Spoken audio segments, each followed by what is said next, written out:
Hello guys, good evening to you all. Welcome to my channel. जैसे कि मैंने आप लोगों से प्रॉमिस किया था कि मैं आप लोगों के लिए वीडियो लेकर आऊंगी फॉर डिले इन मैरिज, या फिर जो लेट मैरिजेस होती हैं वो किस लिए होती हैं। हमारे एस्ट्रोलॉजिकल चार्ट में ऐसे कौन से मतलब ग्रहों की स्थिति होती है या क्या होता है हमारे एस्ट्रोलॉजिकल चार्ट में ऐसा जिसकी वजह से हमारे जो शादी में डिले होता है या हमारे जो मैरिज होती है वो लेट हो जाती है। तो हम देखते हैं हाउस को, और जो हमारा शादी का घर होता है सेवेंथ हाउस सेवेंथ हाउस को देखते हैं, और सपोर्टिंग हाउसेस को देखते हैं हम, जो कि रिलेटेड होते हैं मैरिज से। हम कारका या सिग्निफिकेटर ऑफ मैरिज को देखते हैं इन एस्ट्रोलॉजी, ठीक है। या फिर हम देखते हैं जो मैलिफिक प्लैनेट है उनका एस्पेक्ट क्या है सेवेंथ हाउस के ऊपर, या जो जितने भी जो मतलब लाइक अपने सपोर्टिंग हाउसेज है उनके ऊपर तो मैलिफिक प्लैनेट्स का एस्पेक्ट नहीं है, उनको भी देखते हैं हम। हमारा रिलेशनशिप हमारे फर्स्ट हाउस के साथ कैसा है।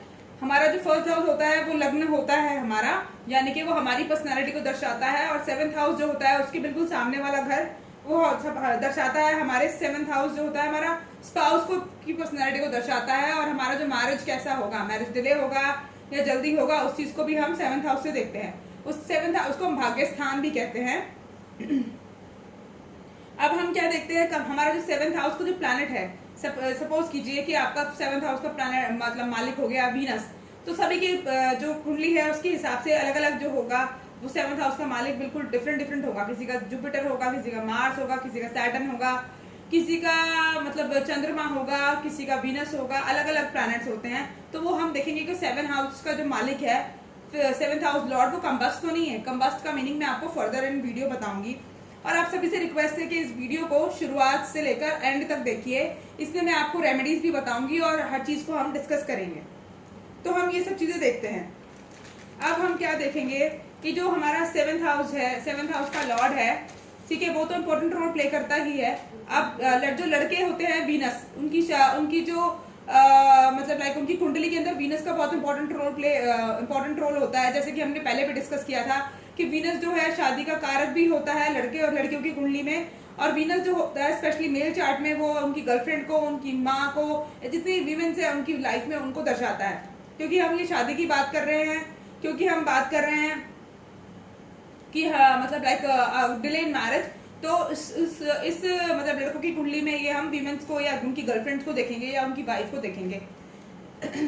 और सपोर्टिंग प्लैनेट्स कौन से होते हैं, जो 12th हाउस है वो सपोर्टिंग हाउस कहलाता है।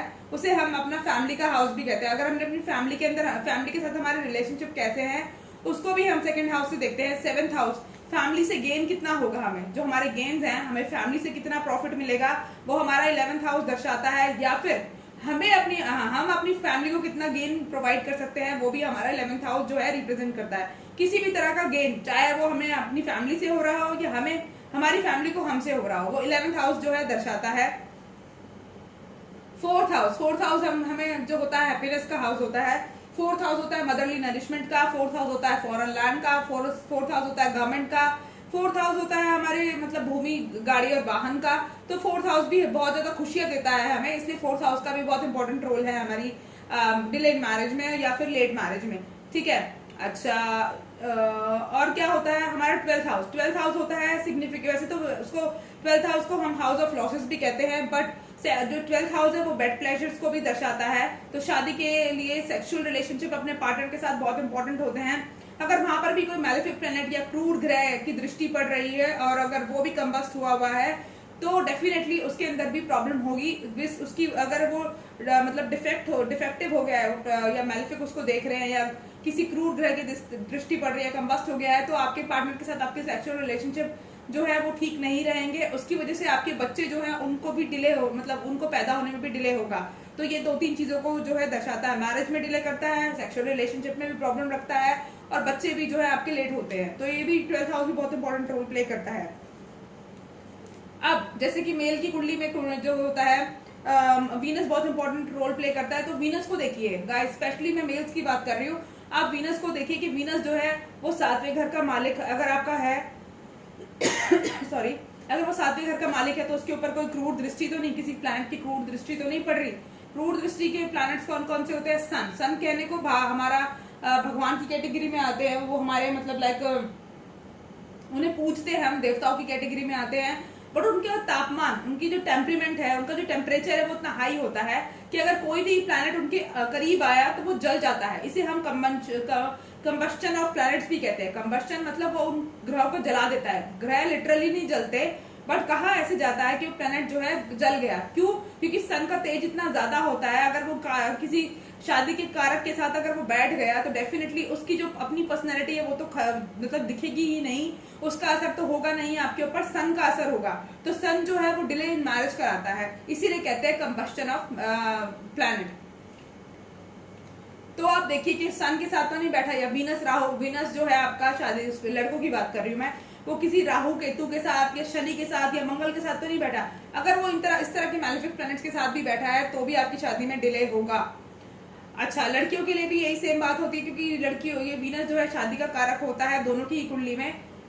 तो जो है आप भी देख लीजिए, अगर आपका जो वीनस है उसको कोई जो प्लैनेट है जो नेगेटिव या मैलेफिक प्लैनेट है उसको आस्पेक्ट तो नहीं कर रहा। आस्पेक्ट मतलब किसी ऐसी जगह पे बैठकर उसे देख तो नहीं रहा कि वो जो है उसके ऊपर बैड इफेक्ट पड़ रहा है,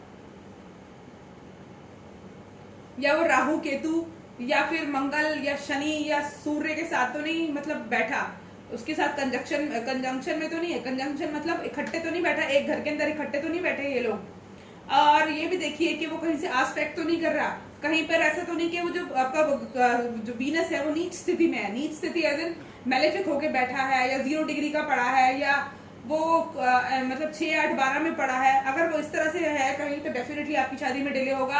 आपको उपाय करना बहुत ज्यादा जरूरी है। उपाय मैं वीडियो के एंड में डिस्कस करूंगी। अब करते हैं लड़कियों की बात। लड़कियों, आपकी कुंडली के अंदर मार्स जो है वो बहुत इंपॉर्टेंट रोल प्ले करता है। अगर आप अपने बॉयफ्रेंड को देखना चाहती हैं, बॉयफ्रेंड की पर्सनैलिटी कैसी होगी, वो धोखा तो नहीं देगा हमें, तो आप मार्स को देखिए। अगर मार्स आपका 6, 8, 12 में बैठा है तो डेफिनेटली आपको प्यार में धोखा मिलेगा ही मिलेगा। क्यों? क्योंकि मार्स जो है वो बॉयफ्रेंड को दर्शाता है, मार्स आपके रिलेशनशिप को दर्शाता है, मार्स पैशन को दर्शाता है।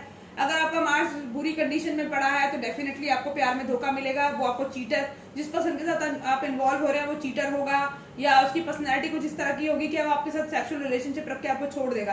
तो इस चीज पे जरूर ध्यान रखिए।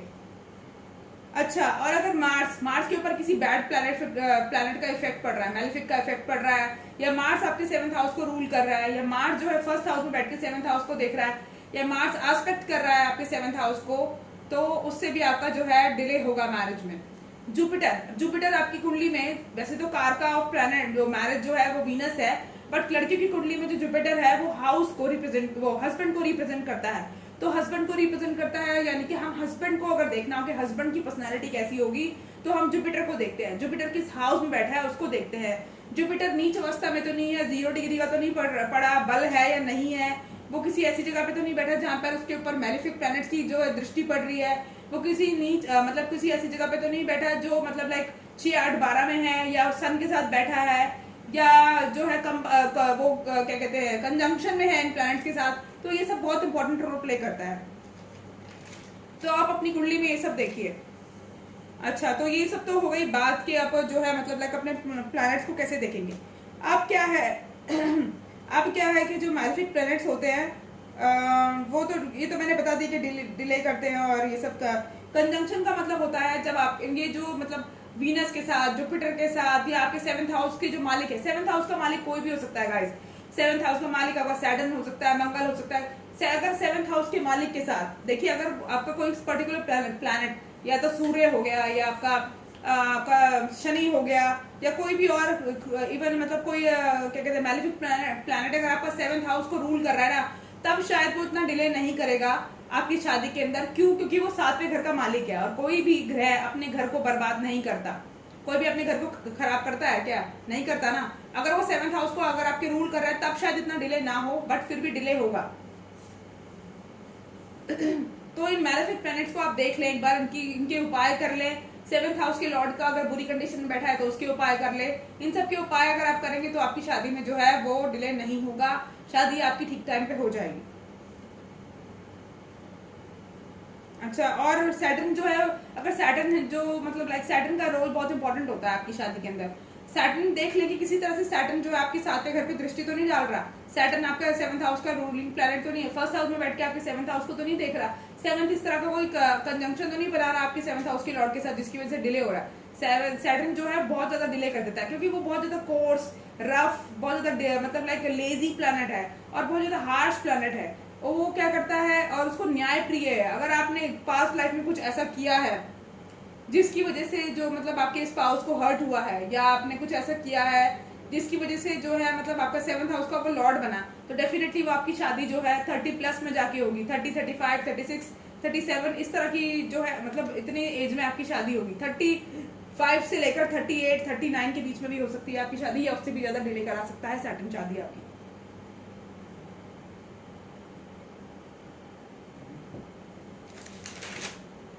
अब हम मून की बात करते हैं। ये तो हुए सभी क्रूर ग्रह, बट मून जैसे प्लैनेट कैसे आ सकता है क्रूर ग्रह की स्थिति में, मतलब क्रूर कैसे हो सकता है?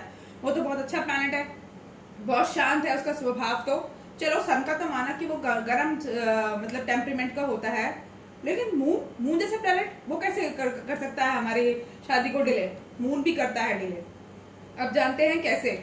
जो मून है वो 15 दिन तक, जब वो फुल मून होता है, यानी कि वो पूर्णिमा की कंडीशन में होता है, यानी कि फुल मून, जब फुल मून होता है तो वो बहुत अच्छा होता है। जितने भी आपकी शादी के अगर कार्य करना चाहते हैं तो कर सकते हैं।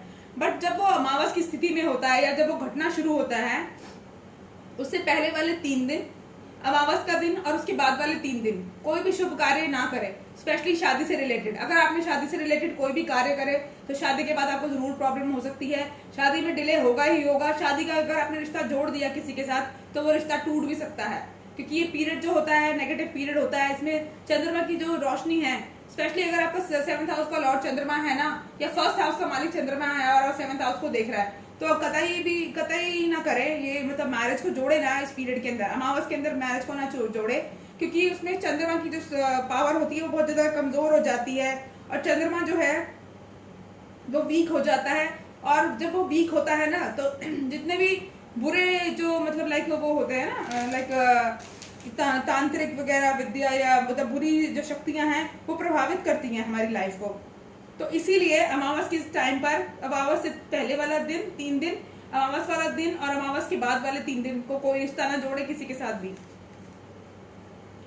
तो उम्मीद करती हूँ आपको समझ में आ गया होगा कि हम क्या क्या देखते हैं। 2nd house, 4th house, 11th house, 7th house, 1st house और 12th हाउस, ये इंपॉर्टेंट रोल प्ले करते हैं शादी को देखने के लिए।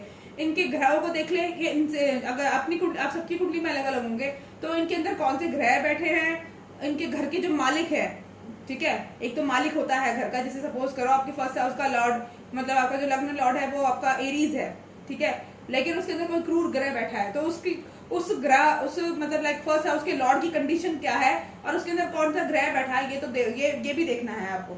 तो ये सब देखने के बाद ही जो कोई भी एस्ट्रोलॉजर है वो बताता है कि आपकी शादी डिले होगी या जल्दी होगी। अगर डिले होगी तो कितने दिन में डिले, कितना डिले होगा इसके अंदर, और उसके उपाय।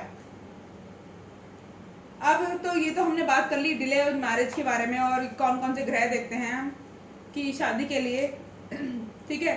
तो ये सब तो डिस्कस कर लिया। आप क्या डिस्कस करना चाहते हैं? अब डिस्कस करेंगे हम कि जो शनि होता है और मंगल होता है उनके होते हैं स्पेशल एस्पेक्ट्स। स्पेशल एस्पेक्ट्स कैसे? जो शनि है अगर वो 5वें घर में बैठा है तो उसकी 3 दृष्टियां होती है। शनि की 5वें घर या किसी भी घर में बैठा है उसकी 3 दृष्टियां होंगी। उसकी तीसरी दृष्टि होती है, 7वीं दृष्टि होती है और 10वीं दृष्टि होती है। तो जिस भी घर में वो बैठा है उससे तीसरे घर को देखता है, उससे 7वें घर को देखता है, उससे 10वें घर को देखता है। और अगर वो 5वें घर में बैठा है, 5वें घर से तीसरी दृष्टि कौन सी बनी? 7वें घर की। अगर वो आपके 7वें घर को देख रहा है शनि, तो डेफिनेटली आपकी शादी में डिले होगा। और ऐसे ही मंगल होता है, मंगल की भी 3 दृष्टियां होती हैं, तो मंगल के लिए भी आप देख लीजिएगा। तो इन लोगों के जो मतलब इस तरह की हम जो देखते हैं, स्थिति देखते हैं प्लैनेट्स की, ये बताता है कि हमारी शादी में डिले होगा या हमारी शादी जल्दी होगी। अब उपाय की बात करते हैं।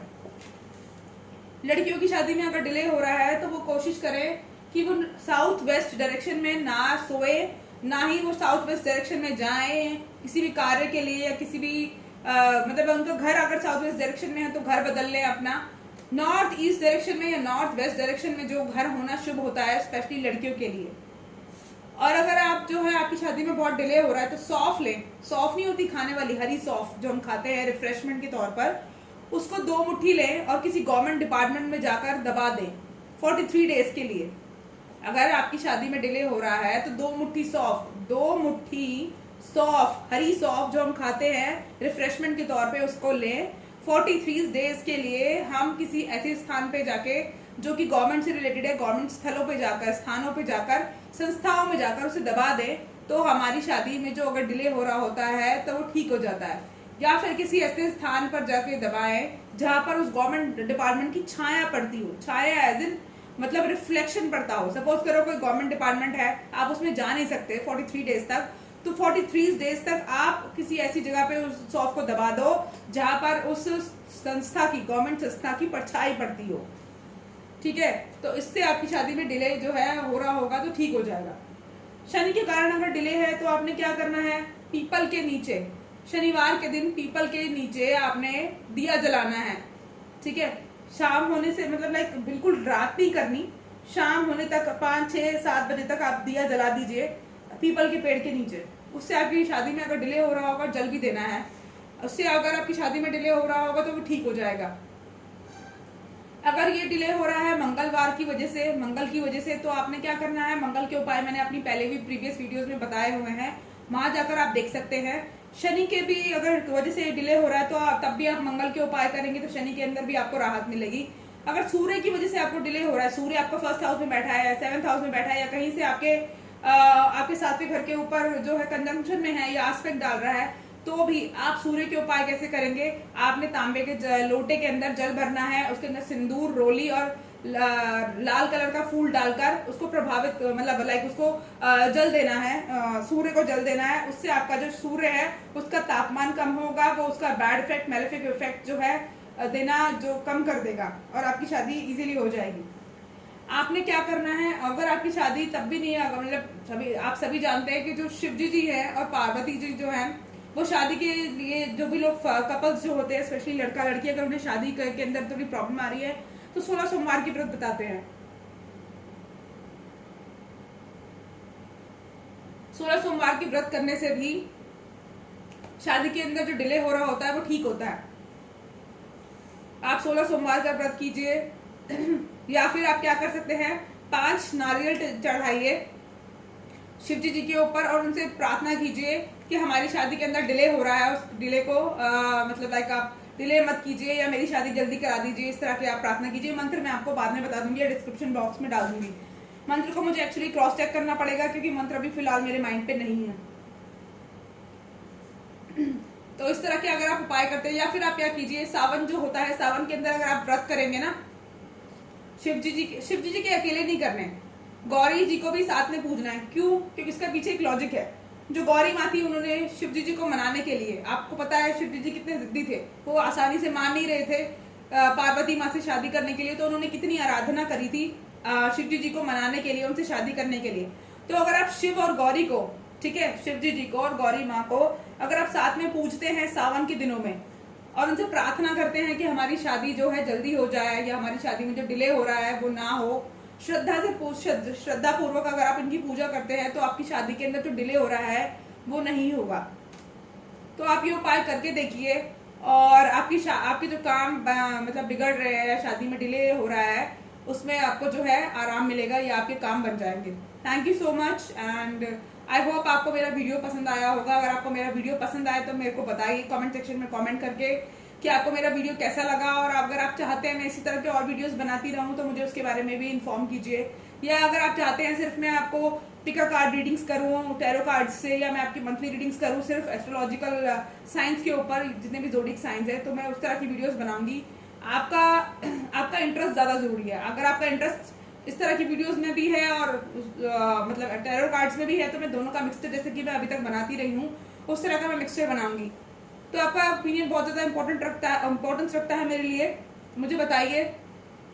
और मेरे चैनल को सब्सक्राइब कीजिए, लाइक कीजिए, कमेंट कीजिए, शेयर कीजिए। Thank you so much, good night, take care. और अगर किसी तरह की और भी कोई प्रॉब्लम है तो आप मुझे कांटेक्ट कर सकते हैं। मेरा ईमेल एड्रेस है awakening@preeti.chandrabhan। आप मुझे 24/7 वहाँ कभी भी मेल कर सकते हैं, ड्रॉप, मैं आपके मेल का रिप्लाई करूँगी। और अगर आप मुझसे मतलब पर्सनली बात करना चाहते हैं तो आप पहले मुझे मेल ड्रॉप कीजिए। अगर मुझे लगेगा कि हाँ आपका कोई जेन्युइन प्रॉब्लम है तो मैं आपको कॉन्टैक्ट डिटेल्स अपनी शेयर कर दूंगी और आपसे बात मैं फ़ोन पर कर लूँगी। Thank you so much, take care.